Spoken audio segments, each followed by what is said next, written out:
اعوذ باللہ من الشیطان الرجیم بسم اللہ الرحمن الرحیم الصلاۃ والسلام علیک یا سیدی یا رسول اللہ وعلی آلک و اصحابک یا سیدی یا حبیب اللہ۔ شعر نمبر پورا 200 سے لے کر 204 تک پڑھیں گے۔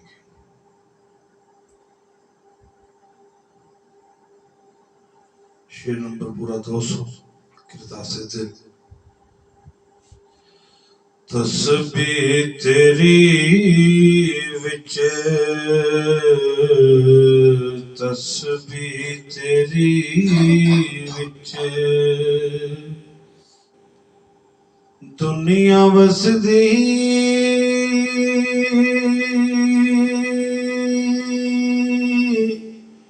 چھوڑ دے یار ہیرا پھیری تو نہ چاہے رستا سدڑا تینو لعنت آئی کیڑی۔ تسبیح تیری وچ دنیا وسدی چھوڑ دے یارا ہیرا پھیری تو نہ چاہے رستہ سدڑا تینو لعنت آئی کیڑی۔ تسبیح تیری وچ دنیا وسدی، تمہاری تسبیح کے اندر دنیا ہے۔ یارا چھوڑ دے ہیرا پھیری، اے شخص اے بندے چھوڑ دے ہیرا پھیری، چھوڑ دے مکر و فریب، تو نہ چاہے رستہ سدڑا۔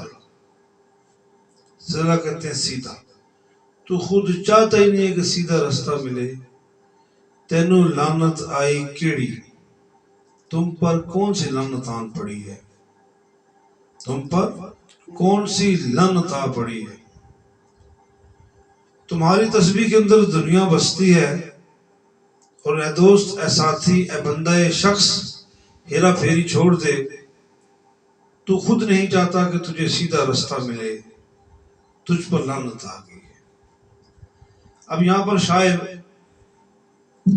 فی زمانہ جو حالات چل رہے ہیں زمانے کے، فی حالات جو چل رہے ہیں زمانے کی، اس کی عکاسی کر رہا ہے، اس بات کی عکاسی کر رہا ہے۔ دیکھیں، تسبیح پڑی تسبیح پھری پر دل نہ پھریا، کی لینا تسبیح پڑھ کے ہو، چلے کٹے پر کچھ نہ کھٹیا، کی لینا چلیاں وڑ کے ہو۔ یہاں پر شاعر سری سلطان پور رحمۃ اللہ تعالی علیہ کی اس بات کی یہاں پر ترجمانی کر رہا ہے کہ ایک ٹرینڈ بنا ہوا ہے، ایک نظام بنا ہوا ہے۔ آج کل ہمارے اندر یہ بہت بڑی اور بری خصلت آ گئی ہے، ہم لوگ ظاہری طور پر نیک نظر آنا چاہتے ہیں، ہمارا باطن جو بھی ہے، ہم کہتے ہیں کہ ہم ظاہری طور پر بہت بڑے مومن نظر آئیں، ٹھیک ہے؟ تو پھر ہم تسبیح اٹھا لیتے ہیں، جبہ کبہ پہن لیتے ہیں، ٹوپیاں سجا لیتے ہیں، اور پتہ نہیں کون کون سا روپ اختیار کر لیتے ہیں۔ تسبیح بوتی پھیر نہ باہو، اس تسبیح دا کی پڑھنا۔ تسبیح بوتی پھیر نہ باہو، اس تسبیح دا کی پڑھنا، جیڑا اپنے نال حساب نہیں رکھدا ادا حساب کرنا کیا۔ کہ انسان تسبیح کے دانوں کو پڑھتا ہے، تسبیح کی ممانعت نہیں بیان کر رہا، نہ میں تسبیح پڑھنے کو غلط کہہ رہا ہوں، بلکہ شاعر کے اس بات کی عکاسی کر رہا ہوں کہ ہم ظاہری طور پر تسبیح اٹھا لیتے ہیں، جبہ کبہ پہن لیتے ہیں، اور اپنے آپ کو بہت بڑا نیک ظاہر کرتے ہیں۔ ہونا یہ چاہیے کہ انسان کا پہلے اندر نیک ہوئے، جب اس کا اندر نیک ہوئے گا، جب اندر سے نیکی کرے گا، اندر سے اس کی صداقت صدق عز و انکساری ہوگی، تو ظاہری سی بات ہے پھر اندر کا رنگ جب باہر آئے گا تو اس کے اندر زیادہ کشش ہوگی۔ یہاں شاعر کہہ رہا ہے کہ بندے تو تسبیح پھیرے جا رہے ہیں، تسبیح پھیرے جا رہے ہیں، تجھے پتہ ہی نہیں، تجھے ہوش ہی نہیں کہ جو تسبیح پڑھ رہا ہے یہ کس مقصد کے لیے ہے، یہ کس مقصد کے لیے۔ ہمارے بابا جی فرمایا کرتے تھے یہ جو تسبیح ہے تسبیح، اس کی مثال یہ سمجھ لیجئے کہ میدان جنگ میں ایک سپاہی ہے اور کافروں سے لڑ رہا ہے۔ یہ تسبیح ویپن کا کام کرتی ہے، کلاشن کا کام کرتی ہے، تلوار کا کام کرتی ہے، نیزے کا کام کرتی ہے، بھالے کا کام کرتی ہے، تیر کا کام کرتی ہے شیطان کے خلاف۔ یہ تسبیح اس لیے پڑھی جاتی ہے۔ تو یہاں شاعر کہتا ہے کہ یہ جو تسبیح ہے نا، تیری دنیا اس کے اندر آباد ہے، تو اس کو اللہ کی رضا کے لیے نہیں پڑھتا۔ اگر یہ پڑھنا مقصود ہوتا تو تیرے لیے تیری سانسیں ہی تسبیح ہے۔ لیکن انسانی ایک خاصیت ہے، انسان جب تسبیحات پڑھتا ہے تو اس کے ذہن میں گنتی ہوتی ہے کہ میں نے اتنی بار پڑھنا ہے۔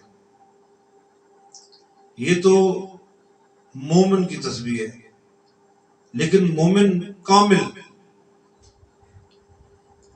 وہ تسبیح کا حساب نہیں رکھتا، کہتا ہے میرے رب نے میرے ساتھ حساب نہیں کیا تو میں بھی اس کے ساتھ حساب نہیں کرتا۔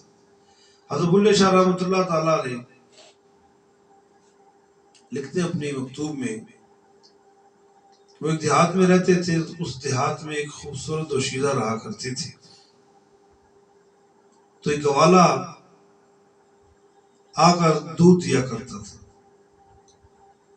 تو آپ فرماتے ہیں میں نے دیکھا کہ وہ جب ڈالتا نا دودھ تو ایسے ہی ڈال دیتا، اس کا پیمانہ نہ بناتا۔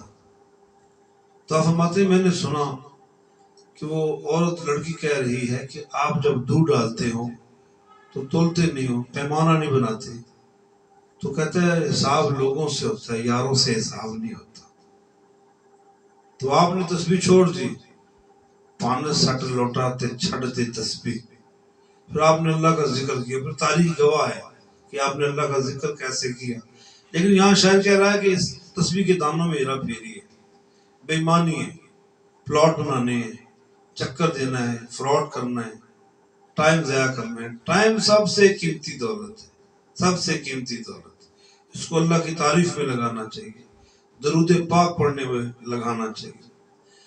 تو نہ چاہے، تو خود چاہتا نہیں ہے تجھے سیدھا راستہ ملے، جب تجھے پتا ہے کہ تسبیح اللہ تک پہنچنے کا ایک رستہ ہے، شیطان سے لڑنے کا ہتھیار ہے، جب تیرے اندر خود شیطان ہی سروائیو کر رہا ہے، تو خود بے ایمانیاں سوچ رہا ہے، تو اس تسبیح کے پڑھنے کا فائدہ کو نہیں ہے۔ اے بندے تجھ پر لعنت آ گئی، تجھ پر لعنت آ گئی ہے، اور تجھے اس تسبیح کے پڑھنے کا کوئی فائدہ نہیں ہوگا۔ شعر نمبر 201 پڑھ رہے ہیں۔ حسن جوانی جسہ کاری، حسن جوانی، حسن جوانی جسہ کاری،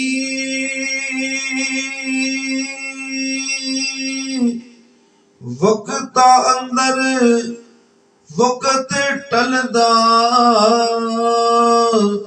حسن جوانی زورا بازو، سب گورا کالا مردا۔ حسن جوانی جسہ کاری، حسن خوبصورتی، جوانی جوان، جسہ زور قوت، کاری زیادہ، وقتاں اندر وقتوں کے اندر، وقت ڈھلدا، وقت کے انہی وقتوں کے اندر یہ ڈھل جاتا ہے، ٹل جاتا ہے، ہٹ جاتا ہے، ختم ہو جاتا ہے۔ حسن جوانی زوراں بازو، حسن جوانی اور بازوؤں کا زور، سب گورا کالا مرتا، گورا بھی مر جائے گا اور کالے رنگ کا بھی مر جائے گا۔ حسن جوانی اور جسم کی قوت یہ وقت کے ساتھ ساتھ ڈھل جاتی ہے۔ حسن جوانی میں یہ بازوؤں کا زور اپنی جگہ، لیکن یاد رکھو گورا بھی مرتا ہے اور کالا بھی مرتا ہے۔ شاید یہاں کہہ رہا ہے زندگی کی کہانی بیان کر رہا ہے۔ شاعر کہتا ہے کہ جو حسن ہے اور تیری جوانی ہے یہ ڈھل جائے گی، یہ ختم ہو جائے گی۔ کاری، یہ بڑی کارآمد چیزیں ہیں، حسن بھی اور جوانی بھی اور قوت بھی، یہ بڑی کارآمد چیزیں ہیں، لیکن وقت کے ساتھ ساتھ یہ ڈھل جائیں گی، ختم ہو جائیں گی، اور تیرا حسن اور تیری جو جوانی ہے اور تیرے بازوؤں کی جو قوت ہے وہ رہ جائے گی۔ یاد رکھو، گورا بھی مر جائے گا اور کالا بھی مر جائے گا۔ اب شاعر نے یہاں پر بہت زبردست سوچ آپ احباب تک پہنچائی ہے اپنے پیر و مرشد عارف کھڑی میاں محمد بخش رحمۃ اللہ تعالیٰ کی قدمین کے صدقے، ایک بہت بڑی سوچ آپ تک پہنچائی ہے شاعر نے۔ شاعر کہتا ہے کہ یہ جو تیرا حسن ہے، تیری جوانی ہے، یہ ڈھل جائے گی، وقت کے ساتھ ساتھ ڈھل جائے گی، اور حسن بھی ختم ہو جائے گا، جوانی بھی، اور اس کا جسہ جو ہے، طاقت ہے، قوت ہے، وہ بھی ختم ہو جائے گی، اور یہ جو تیرے بازوؤں کا زور ہے نا یہ بھی ختم ہو جائے گا، کیونکہ مشیت خداوندی ہے، اللہ کا قانون ہے کہ جو گورا ہے وہ بھی مر جائے گا، جو کالا ہے وہ بھی مر جائے گا۔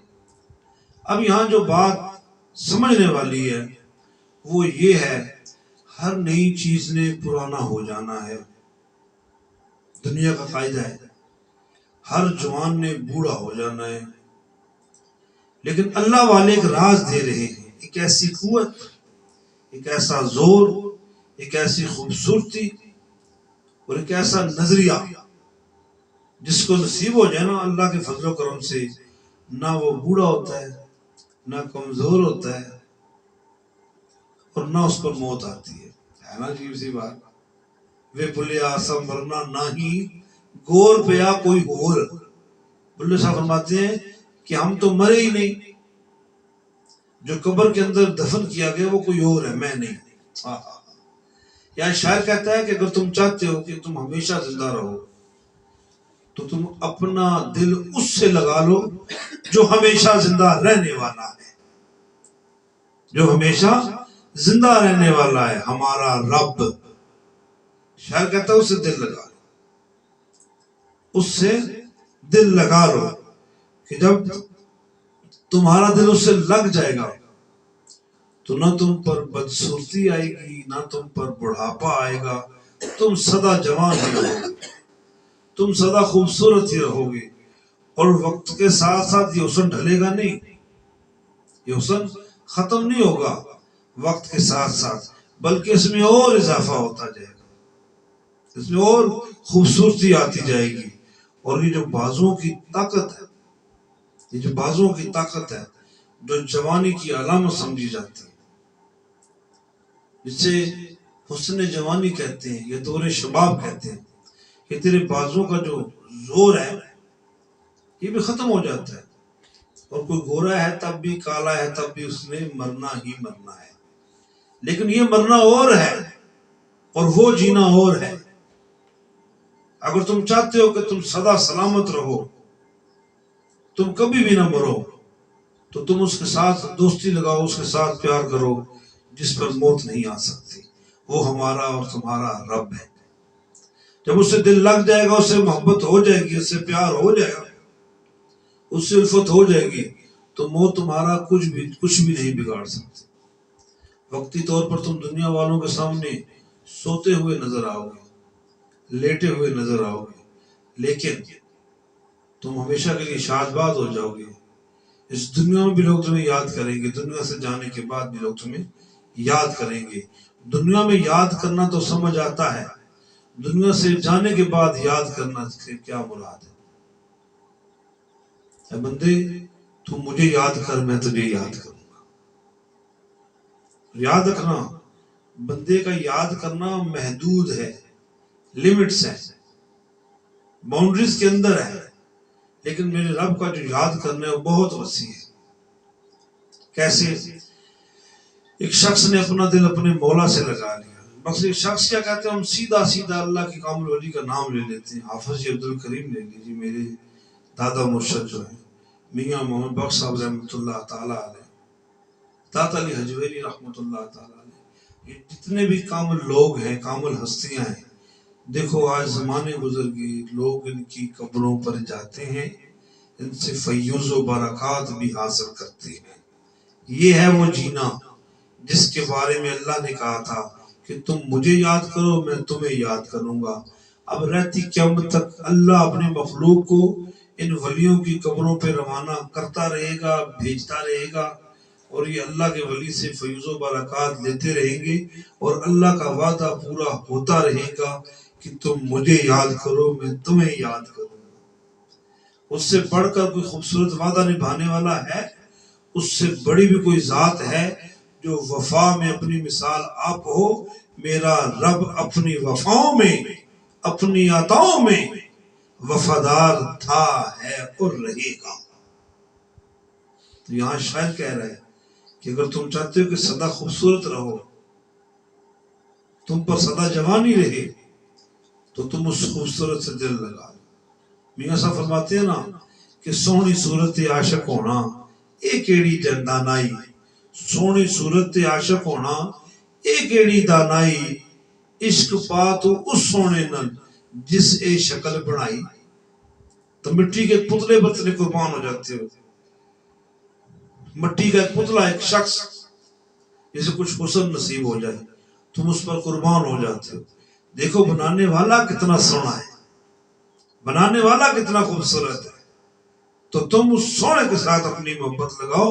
جب تم اس کے ساتھ اپنی محبت لگا لو گے تو تم بھی سونے ہو جاؤ۔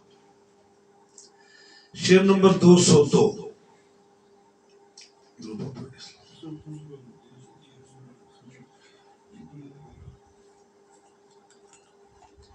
شعر نمبر 202۔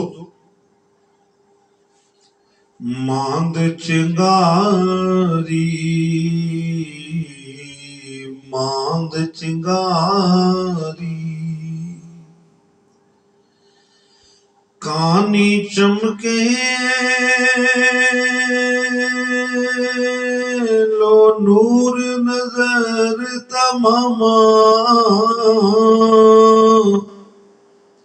اے مشال نور رب بھی لوڑ پئی یارو شام،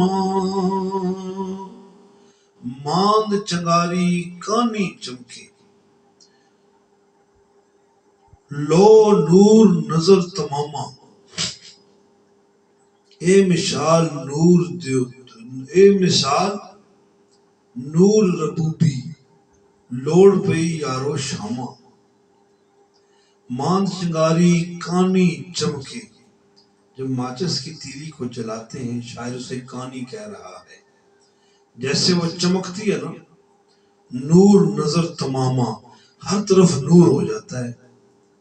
کسی اندھیرے مقام پر، یہ دربار سے باہر اگر آپ دیکھیں، رات کا پچھلا پہر ہو، کوئی شخص یہاں پر ماچس کی تیلی سے دیا سلائی کہتے ہیں، اور شاعر نے یہاں پر کانی بولا ہے، کانی، اس کو جلائے تو جیسے وہ چھوٹی سی چنگاری چمکے گی نا، اتنے بڑے اندھیرے کو شکست دے دے گی، نور پھیلا دے گی، روشنی نظر آئے گی، تو ہر طرف وہ نظر آئے گی روشنی۔ جس شخص کی توجہ نہیں، اس کی توجہ بھی ادھر چلی جائے گی۔ اے مشال نور ربوبی لوڑ پہ یارو شامہ، یہ وہ روشنی ہے جو شام پڑے ہی ضرورت پڑ جاتی ہے، اس کی جیسی شام ہوتی ہے اس کی ضرورت پیش آ جاتی ہے۔ اب شاعر کہتا ہے کہ یہ جو چنگاری روشنی ہے، اب وہ روشنی کیا، وہ ایمان کی بات کر رہا ہے شاعر۔ شاعر کہتا ہے جیسے دیا سلائی یا جیسے ماچس کی تیلی چمکتی ہے، جلتی ہے، تو ایک دم سے اندھیرے کے اندر روشنی پیدا کر دیتی ہے، یہی مثال اللہ کے نور کی ہے، اور اس کی بڑی اشد ضرورت پڑتی ہے جب شام پڑ جاتی ہے۔ دن میں لوگ اپنے کمروں میں لائٹس کم جلاتے ہیں، کیا آسرائی کی جاتی ہے، کمرے کی ساخت کو دیکھ کر، کمرے کے انداز کو دیکھ کر لائٹ جلائی جاتی ہے، لیکن شام کے بعد پوری کائنات کے اندر روشنیوں کا اہتمام کیا جاتا ہے۔ اب یہ روشنیاں کیوں جلائی جاتی ہیں؟ اندھیرے کو شکست دینے کے لیے، اندھیرے کو ہرانے کے لیے۔ اور یہاں شاعر کہہ رہا ہے کہ ماند چنگاری کانی چمکے، یعنی تیرے اندر لفظ نور استعمال کیا شاعر نے یہاں پر، لو نور نظر تماما۔ اب یہ نور روشنی کو کہتے ہیں، اور یہ نور اللہ کا نور ہے۔ جب انسان کو نصیب ہو جاتا ہے تو اس انسان کی موجودگی، جس کو اللہ کا نور نصیب ہے، اس کی موجودگی میں تمام تاریکیاں چھٹ جاتی ہیں، تمام خناس ہٹ جاتے ہیں، اور اس کا کرم حاصل ہو جاتا ہے، اور بندے پر اللہ کا کرم نظر آتا ہے۔ اور پھر کیوں؟ یہ وہ نور ہے، جیسے ہی شام پڑتی ہے اس کی ضرورت پیش آنا شروع ہو جاتی ہے۔ دن کو لائٹ بند ہو، بتی نہ ہو تو بندہ گزارا کر لیتا ہے، لیکن رات کو اگر لائٹ نہ ہو تو بندے کے لیے بیٹھنا بڑا مشکل سا کام ہوتا ہے۔ تو شاعر یہاں پر کہہ رہا ہے کہ اے بندے، اگر تجھے اللہ کا نور نصیب ہو جائے جو چنگاری میں روشنی کی مانند ہے، تو پھر تجھے ہر طرف سے خوشیاں نصیب ہوں گی، مسرت نصیب ہوگی، اور ہر طرف تجھے روشنیاں نظر آئیں گی۔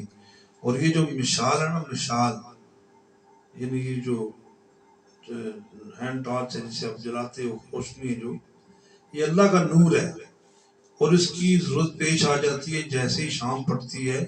اس کی اشد ضرورت تب پیش آتی ہے جب دنیا سے انسان کے جانے کا ویلا آ جائے۔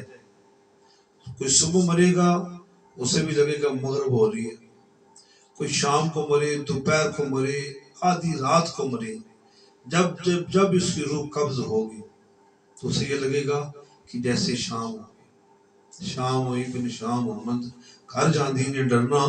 تو پھر ڈر ہوتا ہے، بندے کو اندر ڈر ہوتا ہے، وہ پتر پوری زندگی کی محنت کا خلاصہ ہوتا ہے۔ وہ جو گنتی کی چند سانسیں جو جسم کو چھوڑ کے نکلتی ہیں، وہ انسان کی پوری زندگی کا خلاصہ ہے۔ انسان نے کیا کیا زندگی میں، کیا حاصل کیا، تو پھر اس وقت اس نور کی ضرورت ہوتی ہے۔ تو اس لیے اپنے اندر ایمان کی روشنی کا اہتمام کریں۔ شعر نمبر 203، اسی سے ملا جلا شعر ہے، جو ہم نے شعر پہلے پڑھا اسی سے ملا جلا شعر ہے۔ یہ بھی برہان کے بارے میں بات ہو رہی ہے۔ ماند چنگاری، ماند چنگاری چمکے یارو،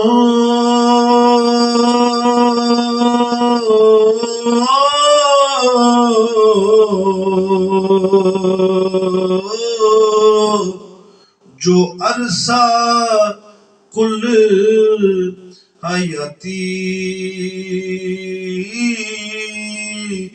جس نو مل گئی ڈوری ساواں، ایک گنت یار حیاتی۔ ماند چنگاری چمکے یارو، چنگاری کی طرح جب چنگاری چمکتی ہے، جو عرصہ کل حیاتی، یہ پوری زندگی ہے، یہ پوری زندگی کی کہانی ہے۔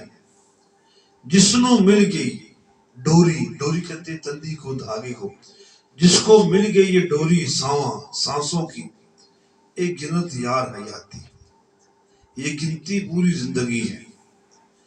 جیسے چنگاری چمکتی ہے ایسے ہی انسان کی کل زندگی ہے، انسان کی ساری زندگی ہے۔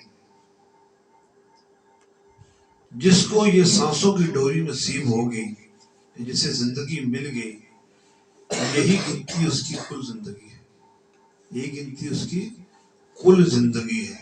کل زندگی، ساری زندگی۔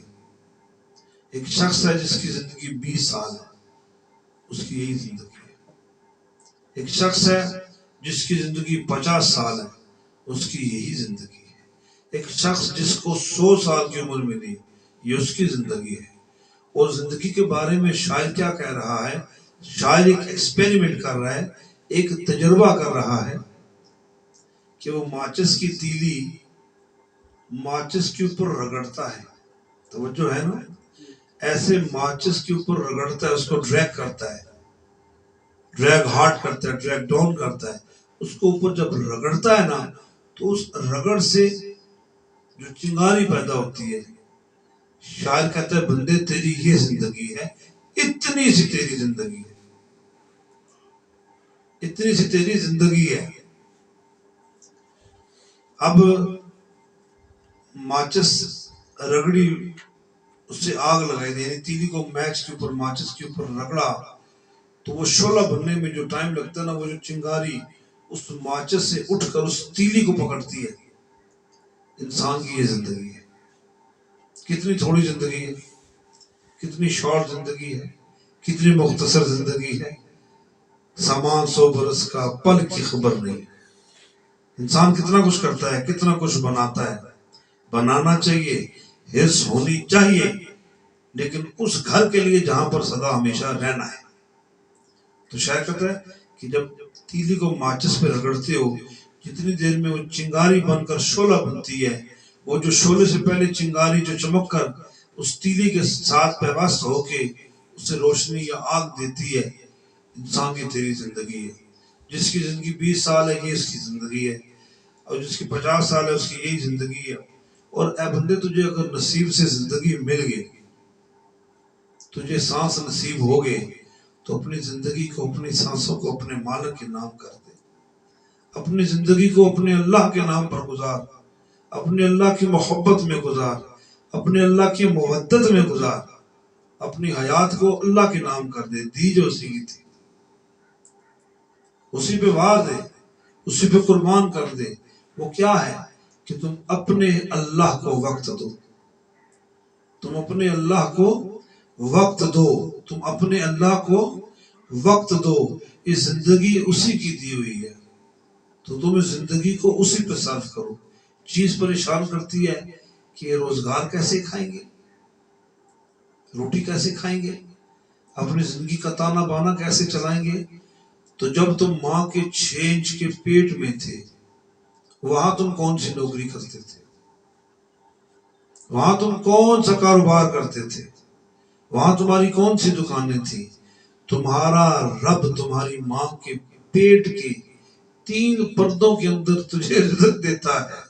اب دنیا میں آ کے تو سیاںا ہو گیا ہے، تو بڑا عقل والا ہو گیا، تعلیم یافتہ ہو گیا کہ میں یہ کام کروں گا، یہ کاروبار کروں گا، تو بھول گیا اپنے آنے کا مقصد۔ تجھے اللہ نے جو زندگی دی، تو اس زندگی کو بڑھا سکتا ہے، تو اپنے آپ کو زندگی جاوید دے سکتا ہے، ہمیشہ رہنے والی زندگی عطا کر سکتا ہے۔ تو تجھے کیا کرنا پڑے گا؟ تجھے اپنے اللہ کو وقت دینا پڑے گا۔ تیری زندگی ہے ہی کتنی، جیسے ماچس کی تیلی کو رگڑا جائے تو جتنی دیر میں شعلہ بنتا ہے، اس شعلے کی جو پہلی شکل ہے، جب ماچس سے اٹھ کر شعلہ تیلی کو پکڑتا ہے، چلے تیری زندگی تو اتنی ہے، اور تو اتنی بڑی بڑی امیدیں لگا رکھا ہے۔ تو اگر زندگی اتنی ہے تو پھر جو یہ بھی ہم نے پڑھا ہے کہ ہزاروں سال کی نیکیاں نصیب ہوں گی۔ ہزاروں یہ کام کر لیجئے تو آپ کو ہزاروں سال کا فائدہ نصیب ہوگا، یہ کام کر لیجئے آپ کو 1000 راتوں کی عبادت کا ثواب ملے گا۔ جیسے قرآن پاک میں نا سورہ قدر ہے، 1000 سال کی مہینوں کی عبادت سے افضل ہے۔ توجہ ہے نا آپ کی، 1000 سال کی مہینوں سے افضل ہے ایک رات۔ تو 1000 سال مہینے عبادت سمجھنے والی ہے، غور کرنے والی ہے۔ حضور پاک صلی اللہ علیہ وآلہ وسلم کے پاس صحابہ کرام حاضر ہوئے، کہنے لگے یا رسول اللہ صلی اللہ علیہ وآلہ وسلم، ہم سے پہلے جو امتیں گزری ہیں ان کی زندگیاں تو بڑی طویل ہوا کرتی تھی، ہماری عمریں تو بہت چھوٹی ہیں، ہم ان کی طرح عبادت نہیں کر سکتے، ہم ان کی طرح ریاضت نہیں کر سکتے۔ تو پھر سورہ قدر نازل ہوئی تھی کہ ہم نے اس کو برکت والی رات میں نازل کیا جو 1000 سال مہینوں سے افضل بہتر ہے۔ تو اللہ کے محبوب نے فرمایا کہ تم یہ کام کر لو، تمہاری جو زندگی ہے نا سلامتی والی، وہ اللہ اپنے بارگاہ میں بڑھا دے گا۔ اس کو طویل کر دے گا. 1000 سال کی محنت ایک رات میں. تو مطلب یہی ہے کہ جب تم ایک سچے سے، پکے سے، ستھرے سے محبت لگا لو گے، وہ بھی زندہ، اس کے ولی بھی زندہ، اس کے بندے بھی زندہ. تو تمہاری زندگی بندے ہے ہی کتنی سی. جیسے چنگاری کو آگ پکڑتی ہے، وہ جو چنگاری درمیان میں ہے، جو سیکنڈ بھی نہیں رہتی، جو ساعت بھی نہیں رہتی، اتنی مختصر ہے، اتنی مختصر ہے وہ کہ انسان تیری زندگی اتنی ہے. تو اس کو جاوید کرنا چاہتا ہے، زندگی کو باکمال کرنا چاہتا ہے، تو تجھے کیا کرنا پڑے گا؟ تجھے اپنے رب سے محبت کرنی پڑے گی. اپنی زندگی اپنی اللہ کے نام پہ لگا دے، اپنی زندگی اپنے اللہ کے نام پہ لگا دے، اپنے اللہ کو وقت دو. وہ تمہیں جو اس نے سانسوں کی ڈوری دی ہے، تو سانسوں کی اس ڈوری میں تو اس کی یاد کے من کے، اس کی یاد کی تسبیح کے دانے پرو لے، تب تجھے شاندار زندگی ملے گی. ساواں گنت یار آتی. اور جتنی بھی تیری سانسیں ہیں، جتنی بھی تیری سانسیں ہیں، یہی تیری زندگی ہے اور یہی تیرا عمل ہے. آخری شعر 204 آج کی کلاس کا.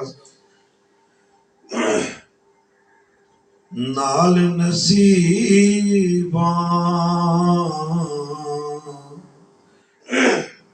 یا نال نصیباں نورا پایا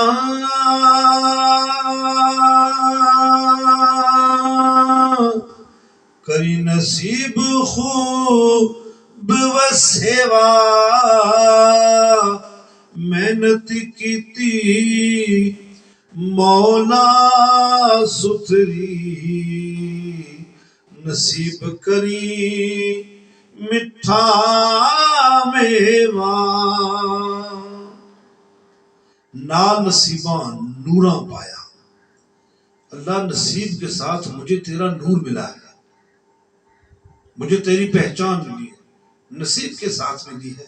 نصیب بھی تو نے دیا ہے. نصیب کری خوب وسیوا.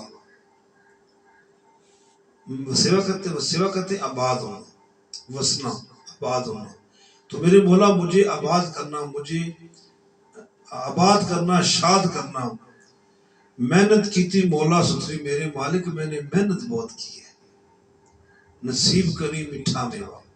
میرے مالک مجھے میٹھا میوہ دینا، مجھے میری محنتوں کا اچھا صلہ دینا.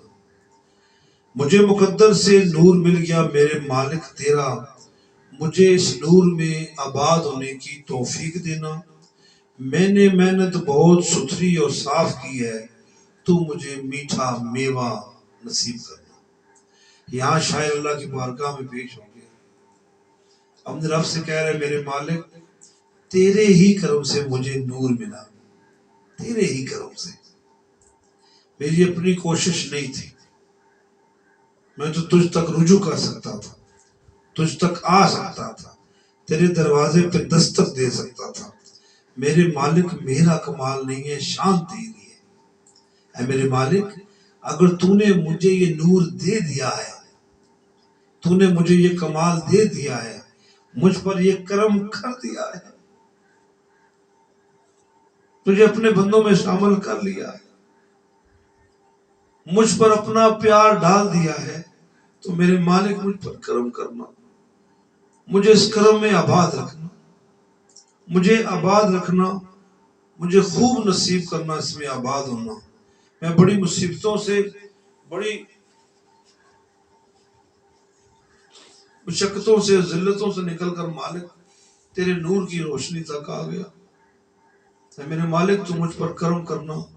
میں اتنا گندڑا تھا، اتنا پلید تھا، اتنا نجس تھا. میرے مالک تو نے مجھے خود تک پہنچنے کا راستہ عطا کیا. میرے مالک میری عمر تھوڑی چھوٹی سی، لیکن مالک دیکھ میں تیرے در تک آ گیا، تیرے دروازے تک آ گیا مالک، تیرے دروازے تک آ گیا مالک. اب میرے مالک مجھے یہاں پر رہنا نصیب کرنا، مجھے یہاں پر رہنا نصیب کرنا، مجھے آباد رکھنا. اور میرے مالک میں نے بڑی ستھری محنت کی ہے، میں چھوٹا سا تیری بارگاہ میں پیش ہو گیا تھا،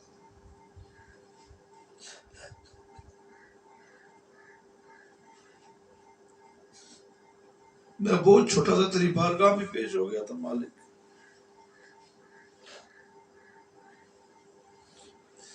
اب میں تیری بارگاہ میں آ گیا میرے مالک، اب تو مجھ پر کرم کرنا، میں تجھ تک آ گیا ہوں، اب تو مجھ پر کرم کرنا میرے مالک، اور مجھے آباد کرنا، مجھے آباد کرنا، اپنے کرم کے سائے میں مجھے آباد کرنا، میں تیری بارگاہ تک آ گیا ہوں میرے مالک۔ محنت میں نے بہت کی ہے، میں نے بڑی محنت کی ہے میرے مالک، تو میرے مالک مجھے میری محنت کے مطابق مجھے میٹھا میوہ نصیب کرنا، مجھے میری محنتوں کا خراج دینا، مجھے میری محنتوں کا اچھا صلہ دینا۔ بندے تجھے کیا صلہ چاہیے؟ رب بندے سے کہتا ہے بندے تجھے کیا صلہ چاہیے؟ مالک مجھے اپنا بنائے رکھنا، اپنے محبوب کا بنائے رکھنا، اور میری نسلوں کو، میری اولاد کو اس نور میں ٹھہرے رہنے کی توفیق دینا۔ بڑی مشقتوں سے، بڑی مصیبتوں سے مالک آخر تیرا نور پا لیا، آخر میں تیرے در پر آ گیا خیرات لینے کے لیے، بھیک لینے کے لیے۔ تو مالک میں تیرے در پر آیا ہوں، تو میری لاج رکھنا، میری اس محبت کو ضائع نہ ہونے دینا۔ مالک میں نے تیری خواہش کے مطابق بڑی ستھری زندگی گزاری ہے، بڑی ستھری زندگی گزاری ہے، میں نے زندگی کے اندر ستھرائی کو پیدا کیا، نجس سے بچا، مکروہات سے بچا، ہر گندے کام سے بچا۔ مالک اب میں یہاں تک آن پہنچا ہوں، تو مالک تو مجھ پر کرم کرنا، میری نسلوں پر کرم کرنا، اور مجھے یہاں ٹھہرنے کی توفیق دینا، میری نسلوں کو اس نور تلے ٹھہرنے کی توفیق دینا، اور مالک میٹھا میوہ دینا، میری محنتوں کا اچھا صلہ دینا، میری محنتوں کی جو میری مزدوری بنتی ہے میرے مالک وہ اچھی دینا، میری نسلوں کے لیے، میرے لوگوں کے لیے، اور میرے اوپر جو تیرے کرم ہیں میرے مالک ان کو قائم رکھنا، آباد رکھنا۔ میرے مالک مجھے خوشیاں نصیب کرنا، دکھوں سے دور کرنا۔ الحمدللہ یہ تھی آج کی کلاس۔ امید کرتا ہوں آپ محبت کے ساتھ بیٹھتے ہیں، عقیدت کے ساتھ، محبت کے ساتھ بیٹھا کریں۔ ایک بات ہے، آپ کی توجہ دائیوان ڈربٹ، لیکن یہ بیٹھے ہوئے، تو یہ بیٹھے ہوئے، یہ احباب جو بیٹھے ہوئے، یہ ایک لمحے کے لیے بھی ان کی توجہ آگے پیچھے نہیں جاتی۔ آپ بھی انہیں کی طرح بیٹھا کریں، کچھ درمیان میں انتشار آ جاتا ہے، لیکن بڑی محبت کے ساتھ آپ بیٹھا کریں۔ دیکھیں پورا کمرہ بھرا ہوتا ہے، اور یہ جو آپ بنا رہے ہو، یہ ریکارڈ بنا رہے ہو، آپ جو جہاں تک یہ ویڈیوز جا رہی ہیں، سب کے لیے نور ہی نور ہے۔ ابھی جب کلاس ہے دیکھیں کمرہ بالکل بھرا ہوا ہے، جہاں دل دھرنے کی جگہ نہیں ہے، تو آپ محبت سے بیٹھا کریں، تبھی یہ نور نصیب ہوگا۔ محبت میں تیری ہر چیز پہ نظر جمائے رکھتا ہوں، محبت میں تیرے ہر چیز پہ نظریں جمائے رکھتا ہوں، نہ جانے کون سی شے میں تیرا دیدار ہو جائے۔ بالکل یہ برہان کی کلاس ہے، یہ روحانی کلاس ہے، اس میں بالکل پوری ڈائیورشن کے ساتھ، پوری توجہ کے ساتھ، پوری کنسنٹریشن کے ساتھ بیٹھا کریں۔ یہاں توجہ سے بیٹھنا آپ کو بڑا فائدہ دے گا۔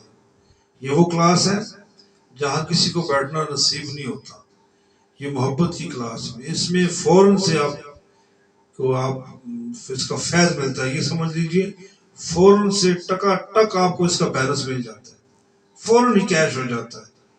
تو توجہ کے ساتھ بیٹھا کریں اور محبت کے ساتھ بیٹھا کریں۔ اللہ تعالی ہمیں خشوع خضوع عاجزی کی ساری محبت نصیب فرمائے۔ وما توفیق الا باللہ، وآخر دعوانا الحمدللہ رب العالمین۔